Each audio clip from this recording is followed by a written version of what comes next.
Chers épargnants,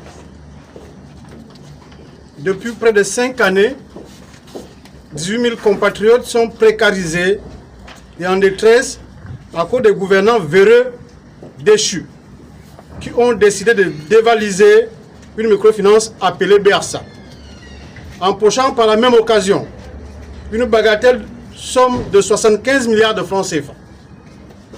Cette escroquerie sans précédent aurait impliqué également certaines banques commerciales de la place, notamment Oraban Gabon SA, Ecobank Gabon SA et UBA Gabon.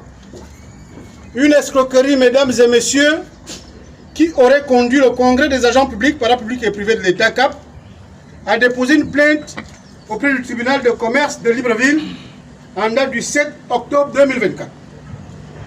En effet, le fondement de la responsabilité d'UBA Gabon, d'Ecobank Gabon SA, de Oraban Gabon SA se justifie dans la responsabilité des banques commerciales précitées, sur le mépris des règles régissant l'entrée en relation d'affaires, soit l'ouverture du compte bancaire d'une part, et sur la transgression des normes gouvernant la relation d'affaires, soit le fonctionnement du compte bancaire d'autre part. Je tiens à rappeler, mesdames et messieurs, que lorsqu'une banque entre en relation d'affaires avec un client, en l'occurrence avec l'ouverture d'un compte courant, la banque commerciale est tenue de se renseigner préalablement sur l'identité du client. Il me semble opportun de relever qu'au titre de l'obligation de se renseigner, l'article 226 du règlement numéro 02-03-CEMAC-UMAC-CM relative au système moyen et incident de paiement du 4 avril 2003 en vigueur en République gabonaise au moment de la commission des faits litigieux précise, je cite, lors de l'ouverture d'un compte à un nouveau client, l'établissement en sujet-ci doit s'assurer de l'identité et de l'adresse de celui-ci, sur présentation d'un document officiel en cours de validité. Fin de citation.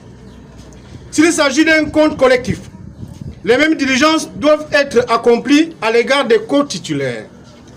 Naturellement, pour le client société commerciale, les documents officiels en cours de validité sont les statuts, l'extrait de RCCM et la fiche circuit.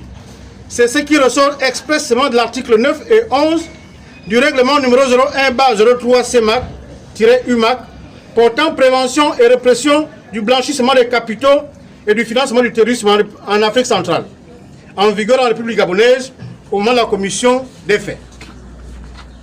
Malheureusement, mesdames et messieurs, le CAP constate avec regret que BRSAL, qui n'avait pas reçu un agrément de l'État gabonais, a reçu de ses banques incriminées des autorisations d'ouverture de comptes courants.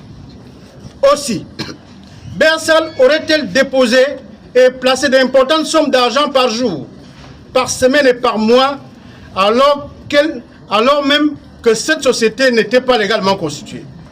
Ce qui explique aujourd'hui la demande des épargnants membres du CAP, à travers leur représentant légal, à poursuivre ces banques complices de cette escroquerie.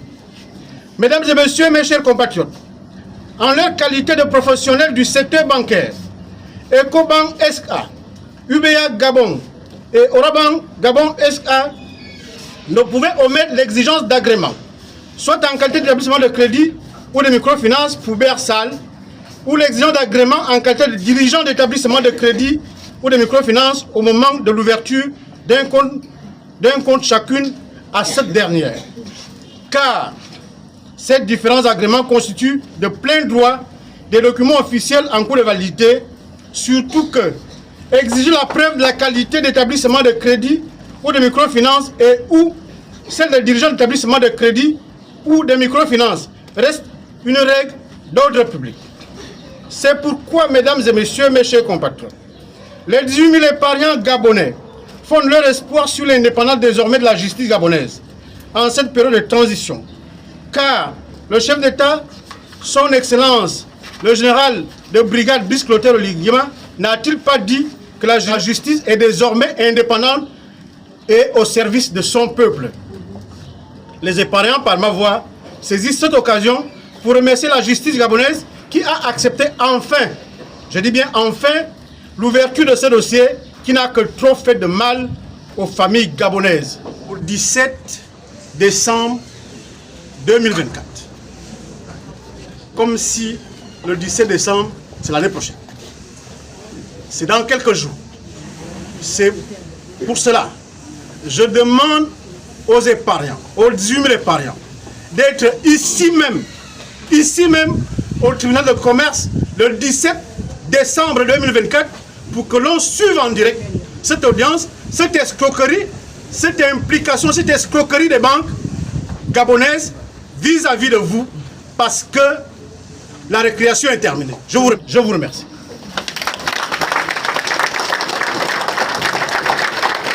Unis, nous sommes forts. Unis, nous sommes forts. Les unis, nous sommes faibles.